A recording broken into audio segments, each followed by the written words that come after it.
What's up, you guys? Mr. Sark here, joined by John Rafacz of Treyarch. We're going to break down some of the details of Black Ops Deuce.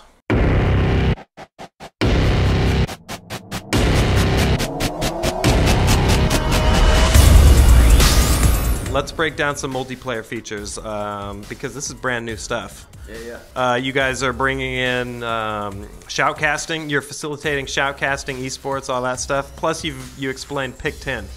Let's start with Pick 10. Explain that. Awesome. Well, the team has reimagined Create a Class, and internally we refer to it as sort of a Pick 10 system, where before you had to fill out slots. Now all of that content, all of those weapons, all those goodies are in one bucket, and everything essentially costs a point. And now you're able to configure your loadout however you want. Pick 10. You got 10 points to spend however you want them. And it really allows you to kind of cater a loadout to a play style, to a game like you've never been able to before. You don't want grenades, you don't want tacticals, you don't have to take them. You don't need to take a secondary. If you want to jump in with just perks and a knife, you can do that too. That's however you need to play.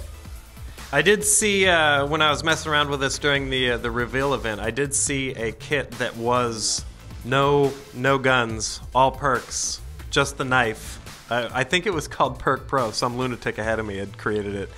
I didn't try it because I like shooting people. I gotta tell you, there's something really gratifying about jumping in with your knife, killing some dude and taking his gun, and it's a freebie. So yeah, it's a lot of fun when it works. Vaughn had been teasing me with a super shotgun, and when I finally got in to mess with it, I forget what the actual name of the shotgun is, but it's the tri-chamber, 4 rounds per barrel shotty. Delightful. Yeah, what was that gun called? It's the one I refer to as the one I get killed with the most. So yeah, that's.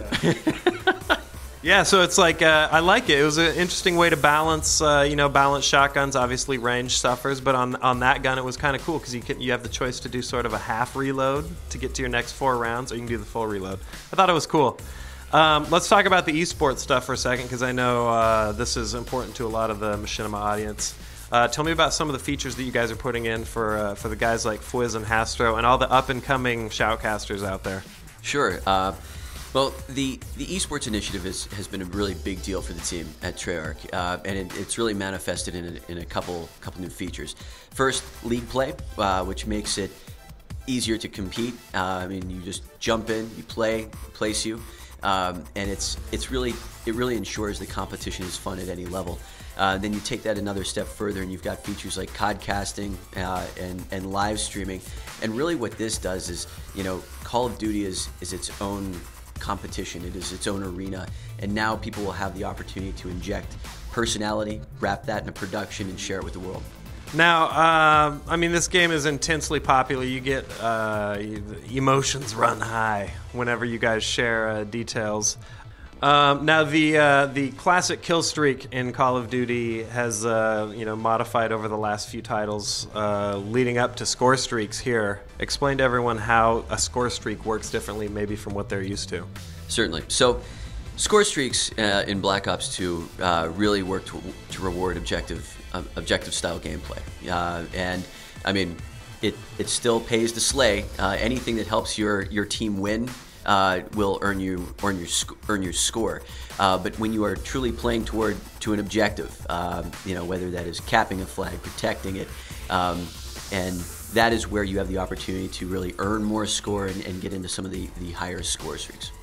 So I like this because I really like what you guys have done with this, because it seems like it's sort of finding that nice balance, that happy medium between the support streaks, the support point streaks of Modern Warfare 3, and the straight up kill streaks of the previous games, where you do get rewarded for the objectives, but it also doesn't just stack up through all your deaths and all that. You still have to be smart, and you still have to play well. So I really like the score streaks as you guys have put them in there. I got the Lodestar, man.